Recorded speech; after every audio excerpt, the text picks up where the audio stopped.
rise of the vocal cord parasites goes back approximately 300 million years to the Permian period. At that time, they were not even parasites, but predatory autotrophs. They are believed to have been the common ancestor to the pentastomida and the cyclops genus of copepods. However, Earth's environment underwent a violent change at the end of the Permian period. The cause is unclear, but evidence suggests that over 90% of the Earth's organisms at that time died out. The most pronounced threat to the protoparasites was the severe reduction in oxygen concentration. The result was cladogenesis, a splitting that gave birth to a new strain that could parasitize other organisms' respiratory apparatus. This survival tactic helped lower their oxygen consumption, and inhabiting the throat kept them securely in contact with inhaled air. The best survivors were those that parasitized the reptiles that flourished at the time. Entering the Triassic period, the reptiles evolved into dinosaurs, and the protoparasites shared in their success. Dinosaurs developed respiratory organs called air sacs to adapt to the low oxygen environment. These in particular helped the protoparasites thrive. But another trial awaited them. The end of the Triassic period saw another drastic change in the Earth's environment. For most parasites, the male and female take the same host. Many are, in fact, hermaphrodites. Originally, the vocal cord parasites were as well.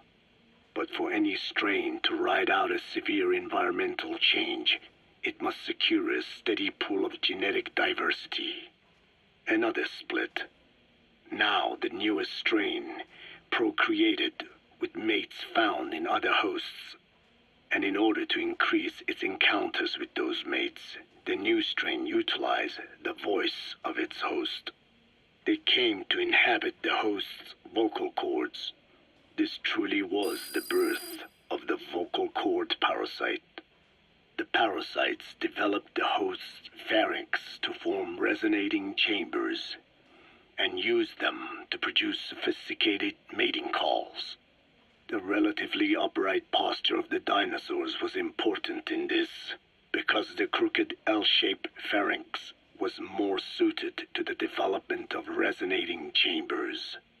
These developments ushered in a time of great prosperity for the parasites. But for the third time, the parasites had a major hurdle to overcome. The meteorite impact at the end of the Cretaceous period, which spelled the end of the dinosaurs.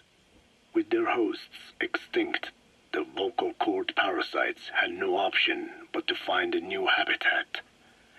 Birds. As genetic successors to the dinosaurs, with functioning air sac apparatus already in place, birds were the perfect choice. But the parasites could not survive in birds that flew at high altitudes with thinner air. So they parasitized ground-dwelling birds and altered their respiratory system for the sake of reproduction. They gave the birds the means to produce sophisticated sounds, the syrinx responsible for chirping. This is the proof that points to activation of FOXP2 in songbirds as well as humans. The Cenozoic era began with a rise in oxygen concentration, which helped mammals to evolve and increase in size. The parasites then shifted to humans as a more effective host.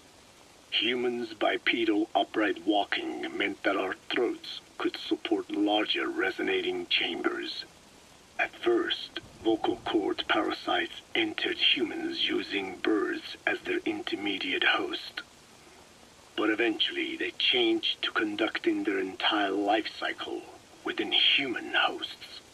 What happened next is as I have already described.